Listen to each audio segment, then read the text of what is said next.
27 minute ہوئے ہیں مجھے 27 ہم اپنے میں دیکھ رہے ہو ہم اپنے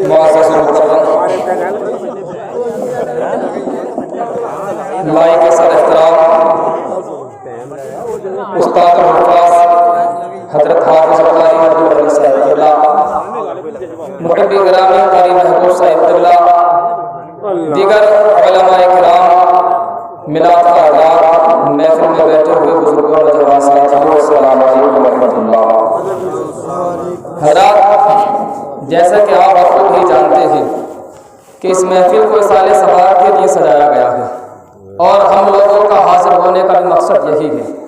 اگر آپ چاہیں تو میں آپ کو ایک آفر بتاؤں۔ وہ آفر یہ ہے کہ آپ لوگ یہاں پر بیٹھے ہیں، اگر میں تم سے سوال کروں کہاں بیٹھے ہو تو یقیناً آپ کا سوال یہ ہوگا کہ حافظ ناصر صاحب کے گھر میں بیٹھے ہیں، لیکن میں اس بات کو کہتا ہوں کہ تم کسی کے گھر میں نہیں بلکہ جنت میں بیٹھے ہو، جنت میں بیٹھے ہو۔ آپ کہیں گے کیسے؟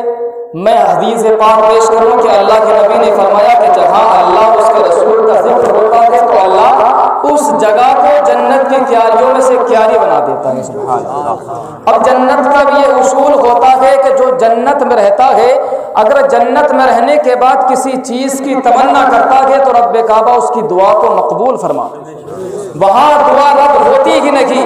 اگر یقیناً ہم یہاں بیٹھ کر رب کی بارگاہ میں دعا کریں گے تو ہم کو یقین ہے رب کعبہ دعا قبول فرمائے گا۔ تو آپ لوگ یہاں پر بیٹھے ہیں تو اپنے مقصد میں لگے رہے۔ مقصد سے میرے مراد یہ ہے کہ آپ الحمدللہ و سبحان اللہ کہتے رہیں تاکہ رب تبارک و تعالی آپ کے بولنے کے صدقے میت مرحوم کے گناہوں کو معاف فرما دے۔ الحمدللہ الحمدللہ المتوحد بجلال ذاتہ وکمال صفاتہ المتقدس فی نعوت الجبروت والصلاة علی النبی صلی اللہ علیہ وسلم۔ اما بعد فاعوذ باللہ من الشیطان الرجیم، بسم اللہ الرحمن الرحیم۔ کل نفس ذائقۃ الموت، بعدہ الحدیث النبی صلی اللہ علیہ وسلم۔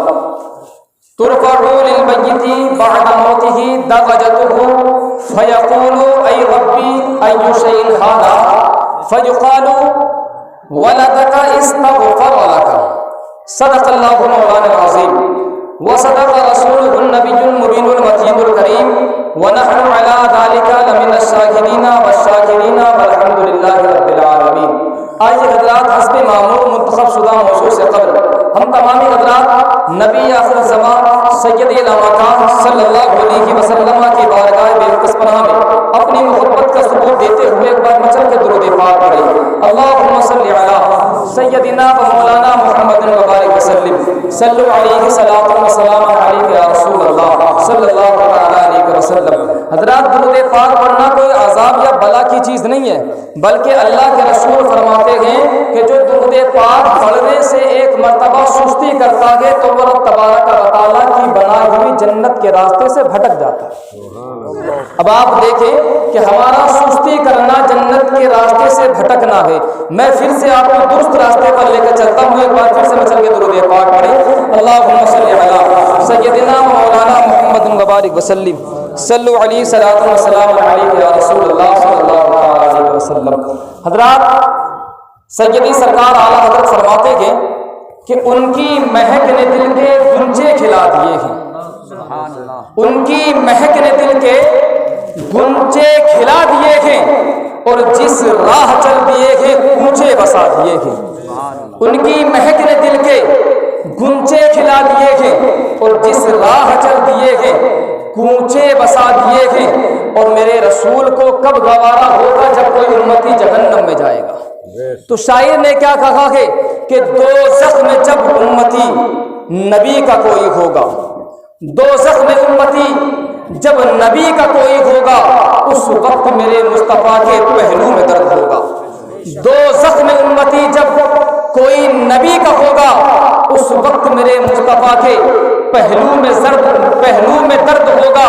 آنکھیں بھی سرخ ہوں گی، آنکھیں بھی سرخ ہوں گی، چہرہ بھی سرد ہوگا۔ اللہ کیا جہنم اب بھی نہ سرد ہوگا، رو رو کے مصطفیٰ نے دریا بہا دی ہوگی۔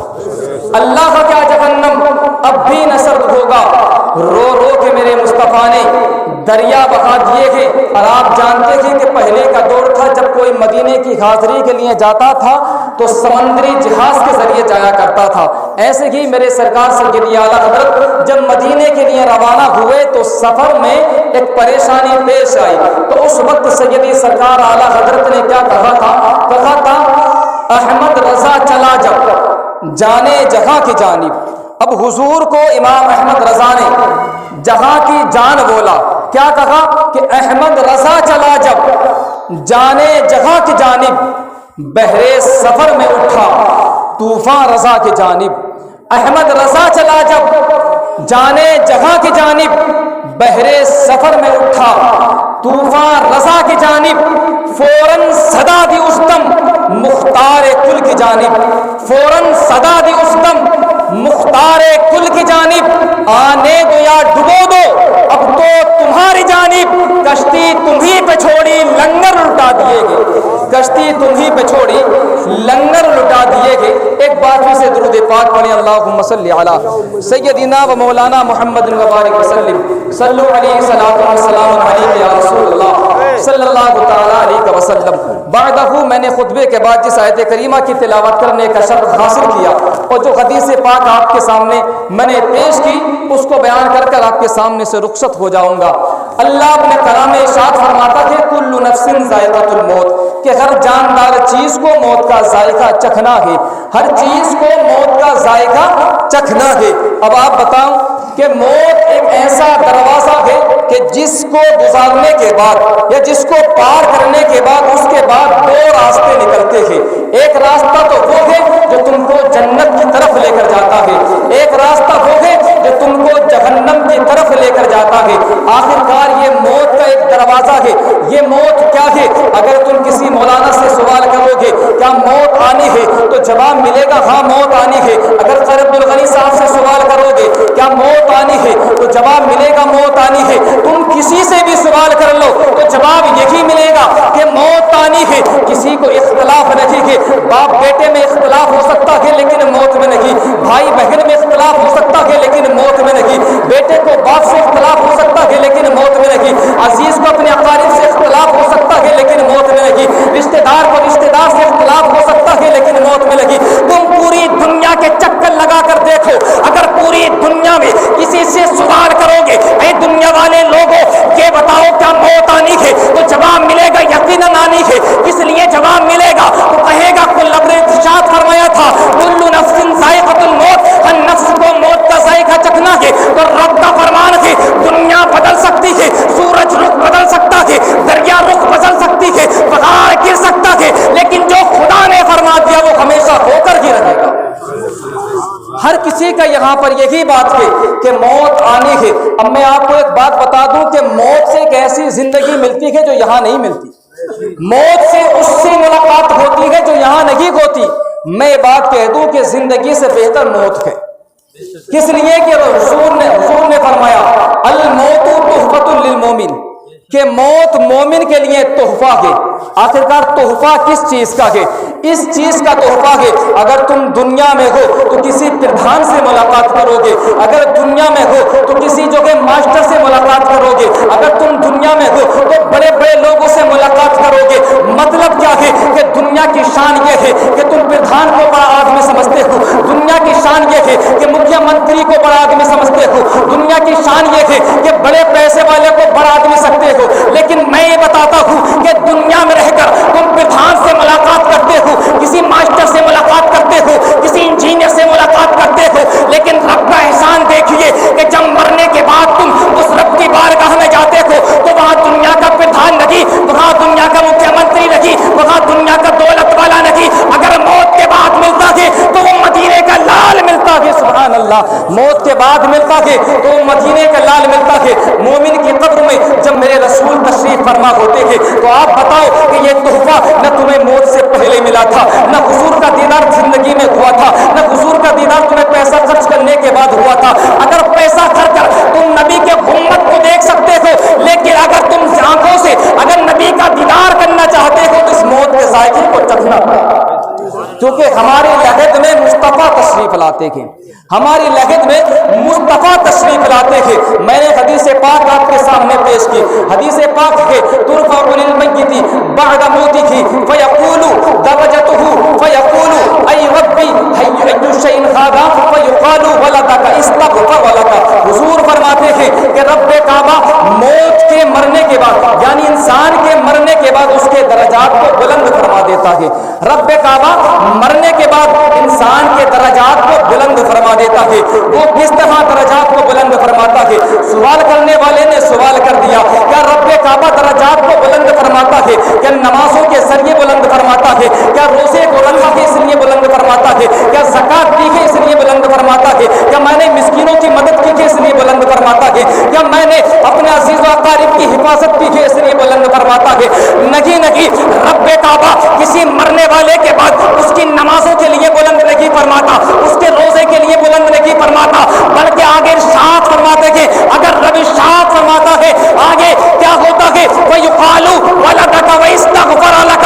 اگر رب کعبہ مقام کو بلند فرماتا ہے, رب کعبہ اس کی منزلوں کو بلند فرماتا ہے, تو نمازوں کے ذریعے نہیں, روزوں کے ذریعے نہیں, مرنے والے کے اسی مقام کو بلند فرماتا ہے کہ جب اس کے والدین, اس کا بیٹا, اس کا لڑکا رب کی بارگاہ میں دعا کرتا ہے, اے میرے پروردگار عالم, میرا باپ دنیا سے رخصت ہو گیا تھے, رب کعبہ اس کی دعا نہیں, رب کعبہ اس کے گناہوں کو معاف فرما دے. اے رب کعبہ میرا باپ دنیا سے چلا گیا تھے, ان کی خطاؤں کو معاف فرما دے. اے رب کعبہ میرا بھائی دنیا سے چلا گیا تھے, اس کی خطا کو معاف فرما دے. تو رب تبارک و تعالیٰ کی بارگاہ میں جب کوئی بندہ مومن اس کو رحمان کہہ کے پکارتا ہے, اس کو رحیم کہہ کے پکارتا ہے, تو رب فرماتا ہے کہ میں مرنے کے بعد اس کی بیٹے کی دعا کے صدقے اس کے مقام کو بلند فرما دیتا ہوں. کہ میں مرنے کے بعد اس کا بیٹا اگر دعا کرتا ہے تو میں اس کے مقام کو بلند فرما دیتا ہوں. نمازیں بہت دور کی بات ہے, روزہ بہت دور کی بات ہے, یہ مقام کہاں ملا؟ یہ مقام کس سے ملا؟ اس نبی سے ملا کہ جس کے صدقے رب تبارک و تعالیٰ نے پوری کائنات کو بنایا ہے. اس نبی کے صدقے ملا کہ جس کے صدقے رب تبارک و تعالیٰ نے کائنات کے ذرات کو پیدا کیا ہے. کون نبی ہے, اس کی شان کیا ہے؟ اس کی شان میں آپ کے سامنے بیان کرتا ہوں. انسان زندگی کاٹتا ہے, کاٹنے کے بعد آپ نے بخوبی تقریروں میں سنا ہوگا کہ جس طرح زندگی کاٹتا ہے وہ دنیا سے چلا جاتا ہے. میں نے بتایا کہ موت کے بعد دو راستے نکلتے ہیں, ایک راستہ جنت کا ہوتا ہے, ایک راستہ دوزخ کا ہوتا ہے.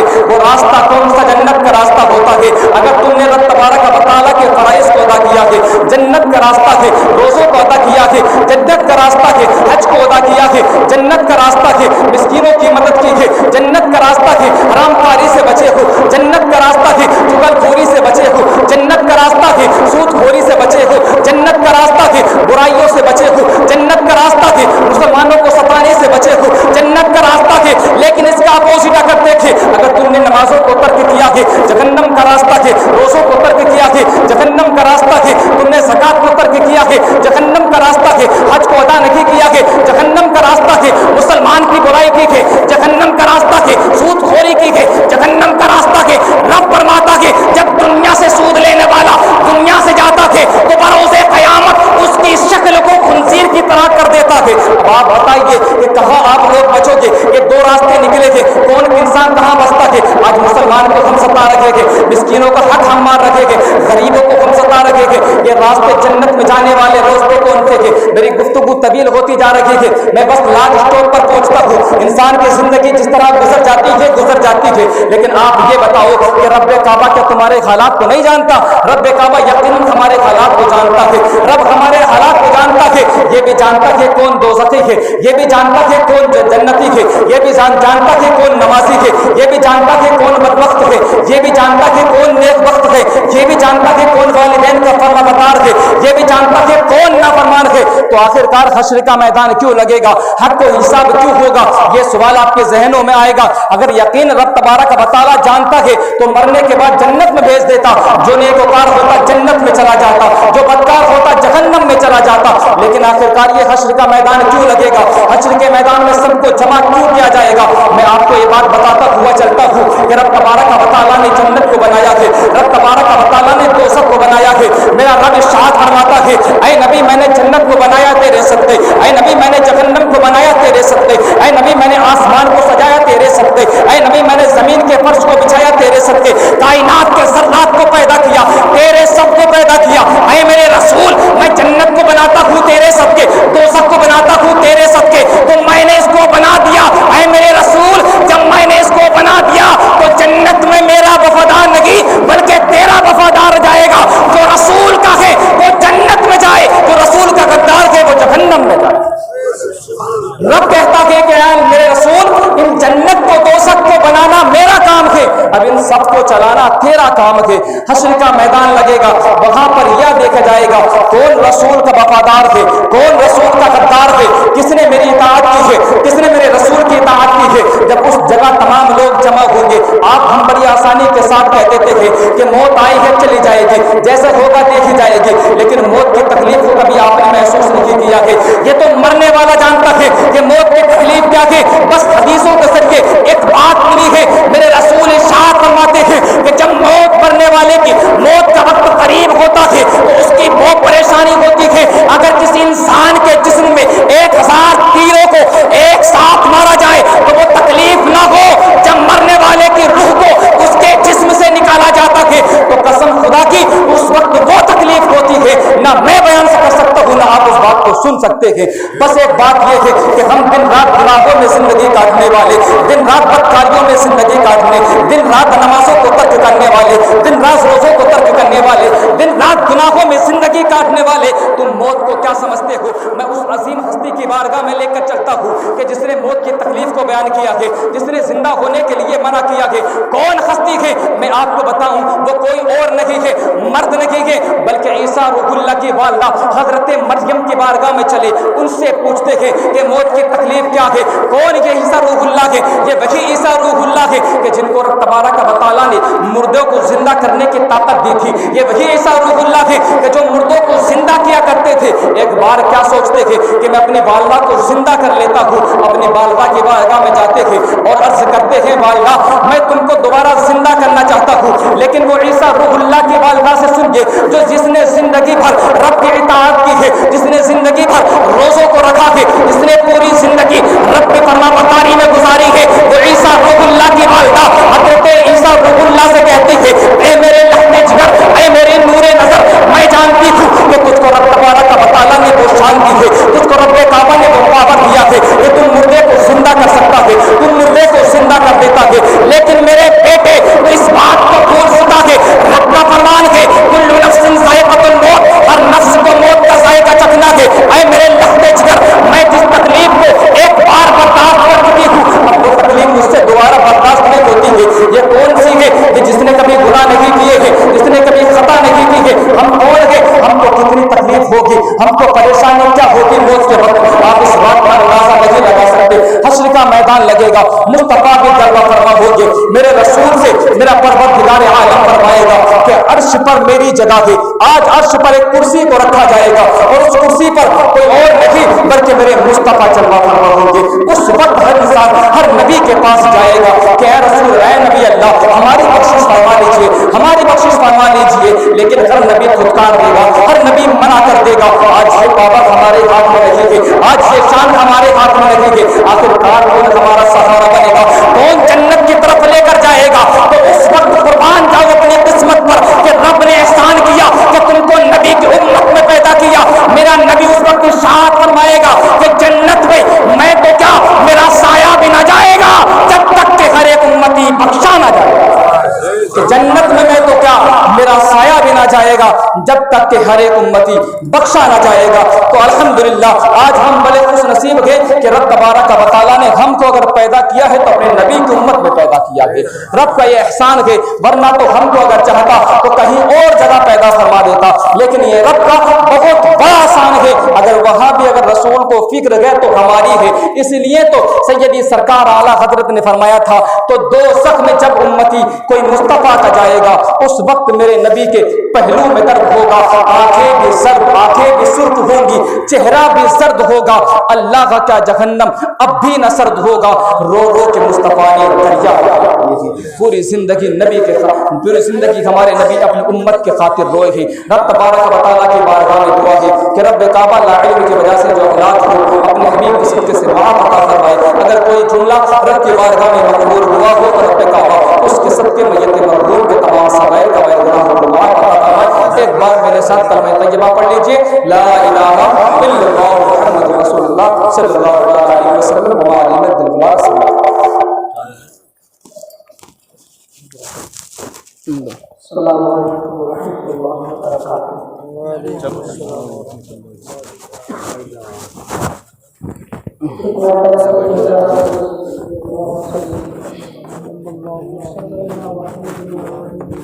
اللہ